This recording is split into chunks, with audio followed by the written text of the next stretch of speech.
Welcome to part 2 of Roaring Bull video guide by Vobicus.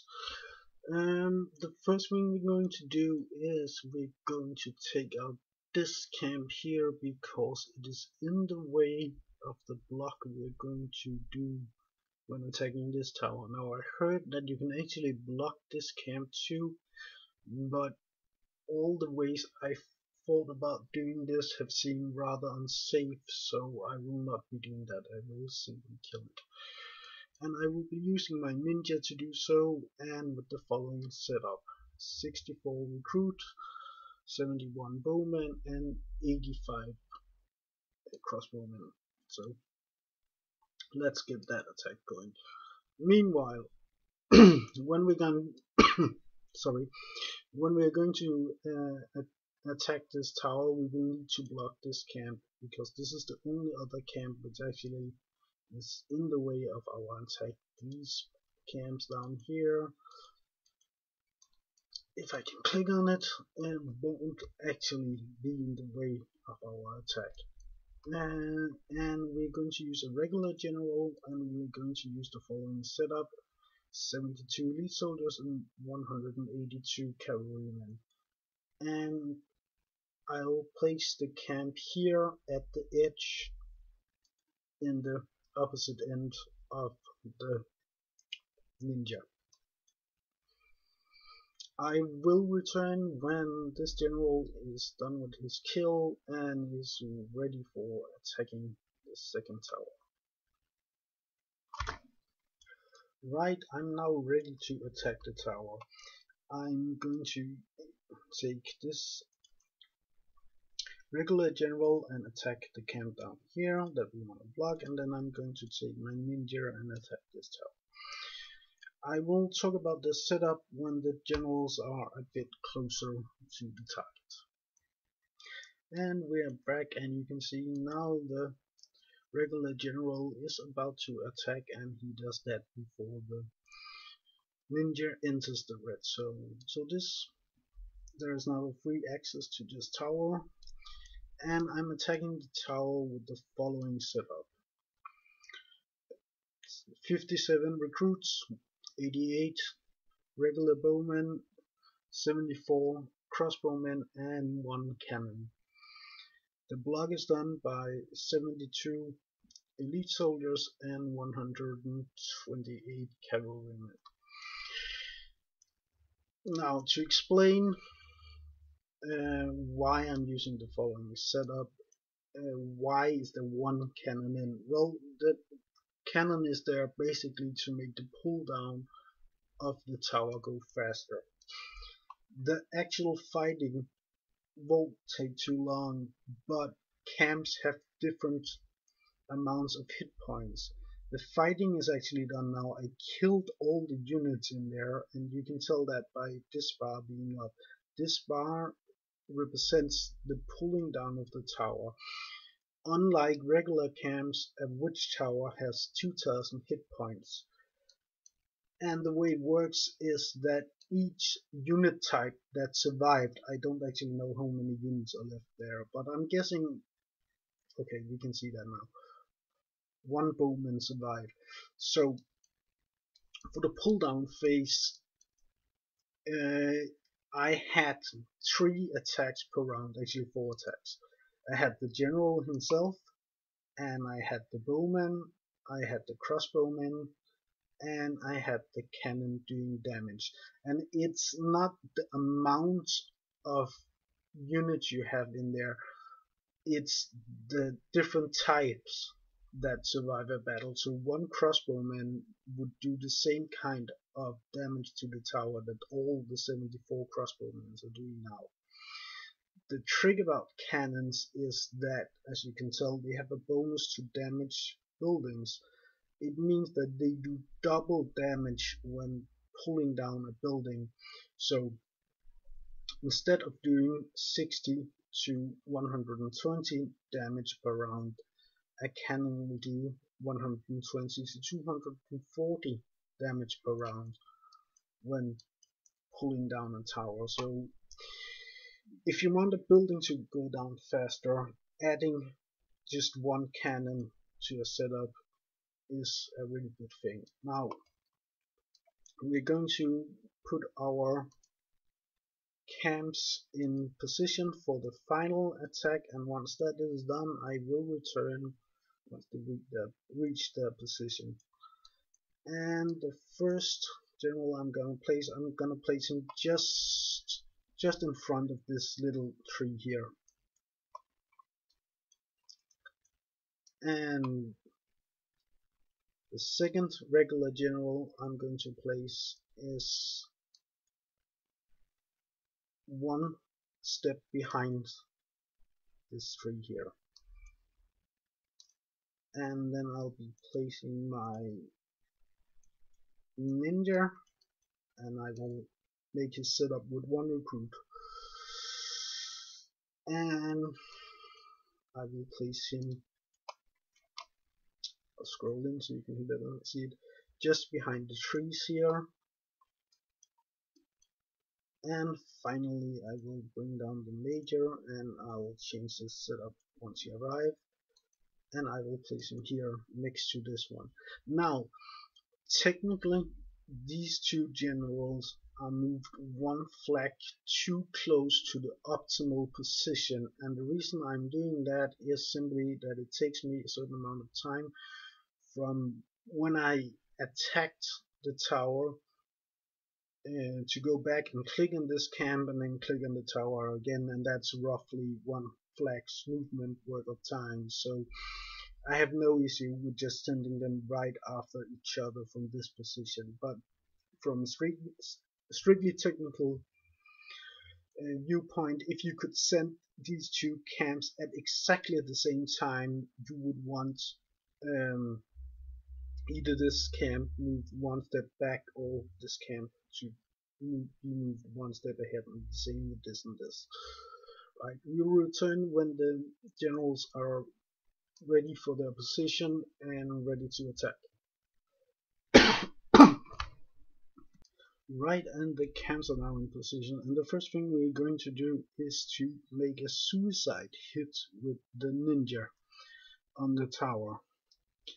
And I will be doing 1R blocks on this camp here. In order to do so, this camp here looks like it covers this building, but in fact it doesn't. This area right here is outside the scope of the red area.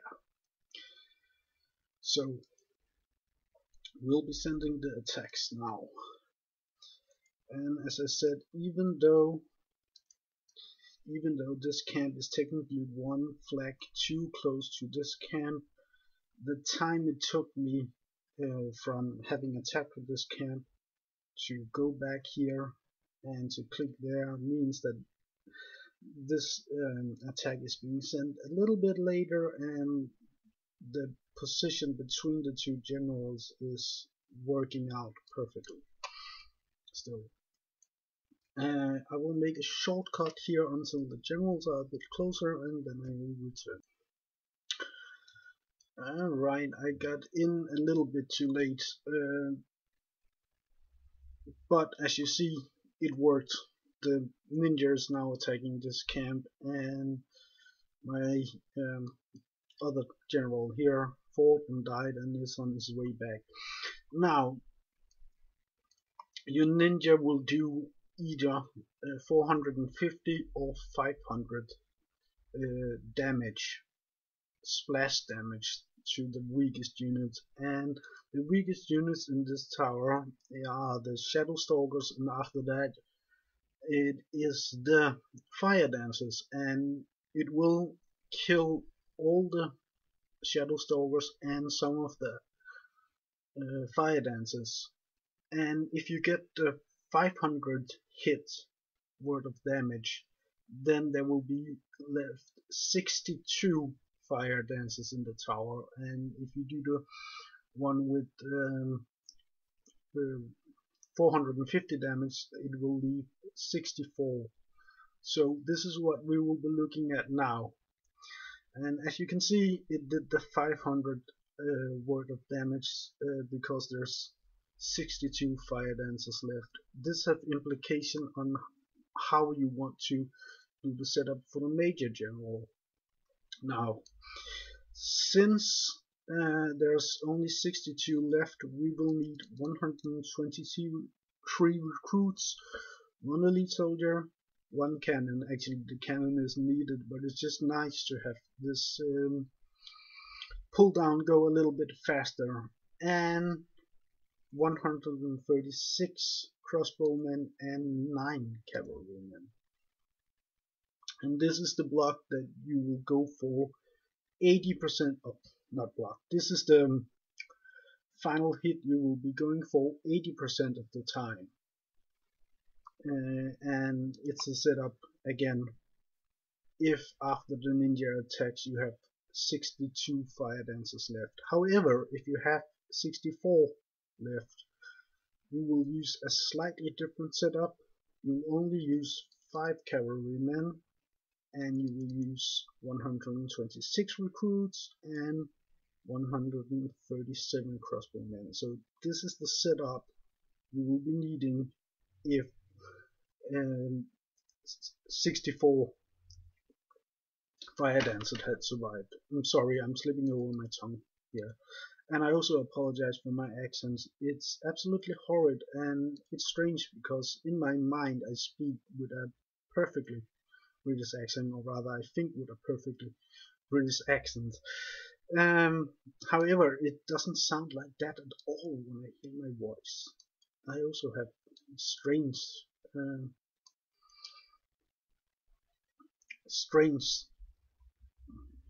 what am I looking for? What's the word I'm looking for?